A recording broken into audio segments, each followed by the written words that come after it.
In 1971, Andy Williams told us to dream the impossible dream, to right the unrightable wrong. But if your dream is to get closure from a narcissist, don't listen to Andy Williams. So many people waste years trying to get closure from the narcissist in their lives, and it's not even possible. It's not a possibility. So in this video, we're going to talk about 3 reasons why you'll never get closure from a narcissist and how to find your own closure and move on. Stay tuned. Welcome to the Common Ego community. My name is Christina, and on this channel we talk about emotional abuse, its connection with spirituality, and we attempt to answer the question, where do we go from here? So if that all sounds good to you, be sure you're subscribed and hit that notification bell so you don't miss a thing. Today we're talking about closure. Now, it doesn't matter whether this narcissist was your ex-husband, ex-wife, your parents, your sibling, a cousin, a friend. When the relationship ends, you are not going to get closure from that person. Closure is something that you're going to have to find for yourself, and in this video we're going to explore that too. So the first reason why it's impossible to get closure is because the relationship itself, and often its sudden end, is completely illogical in itself.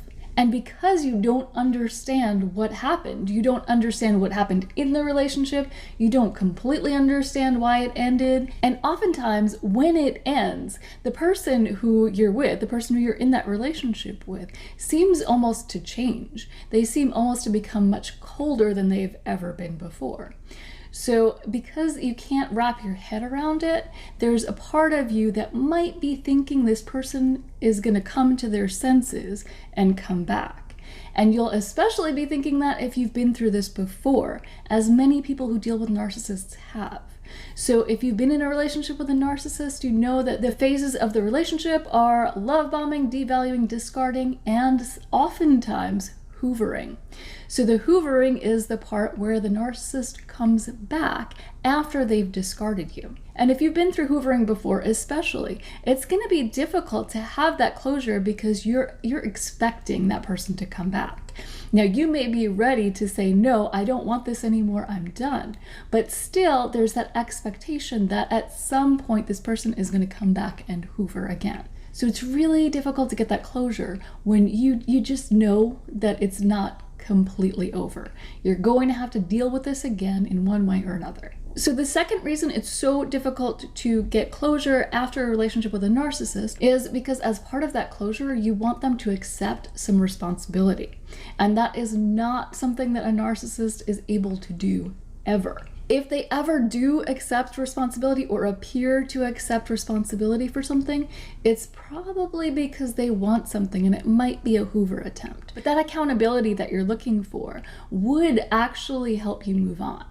You want that person to maybe admit that they lied to you, admit that they cheated, admit that they never actually loved you, and that they maybe don't really know what love is at all. If they can stand in front of you and take accountability for all of that and stop all the gaslighting once and for all, then you would have that closure you need to move on. But unfortunately, we know that accountability is something that a narcissist will avoid at all costs. And the third reason that you'll never get closure from a narcissist is because of really what closure is.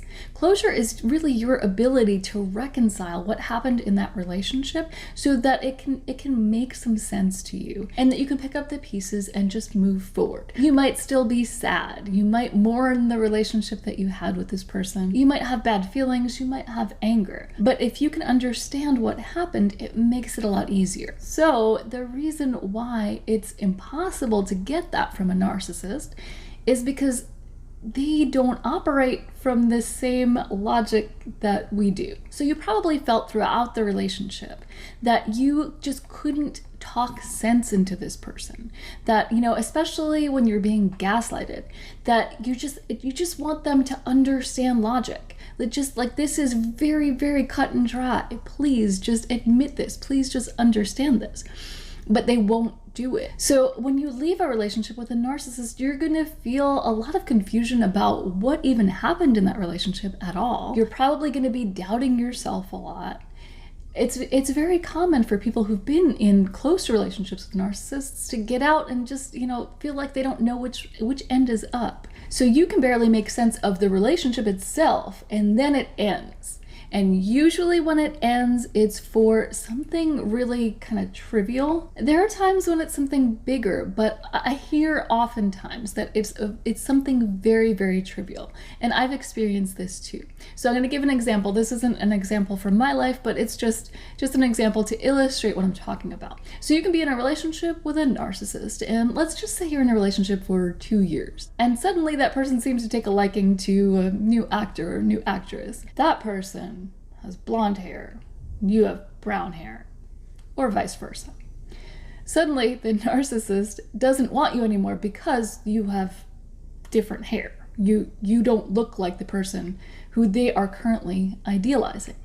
So they're devaluing you to the point where they just don't even want you in their life anymore. And you, if you're a logical person, you might say, wait a second, I've been in this relationship with you for 2 years and I've had the same color hair.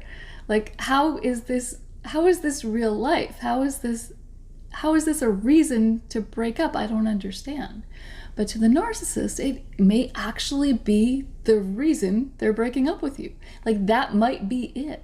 So to them, they might be trying to give you closure. Here it is. Here's my reason. But to you, it makes no sense. And that's just an example. And it's a very, very trivial thing. It's not always that trivial. But to be honest, and even from my experience, it's really not that far from the truth. So you don't have closure in that case because you think that person's lying. They're giving you their reason, but you don't believe them, because no logical person who actually loved somebody would break up with them because of their hair color or, whatever trivial thing it is. So closure, again, isn't something that someone else gives you. It's something that you have to come to on your own. So someone can definitely help you get closure. So if you're in a relationship that ends and it ends amicably and you talk about the reasons why, and maybe you agree, maybe you don't agree, but you understand, that's your closure. And you'll still probably need to grieve the relationship. But what happens when you don't have closure is it doesn't matter how much time passes, really. There's an open loop. If that person comes back around and you have that loop open, you haven't gotten that closure, there's a good chance that they might work their way back in. And this is why it's important to get closure. This is why it's important to close that loop.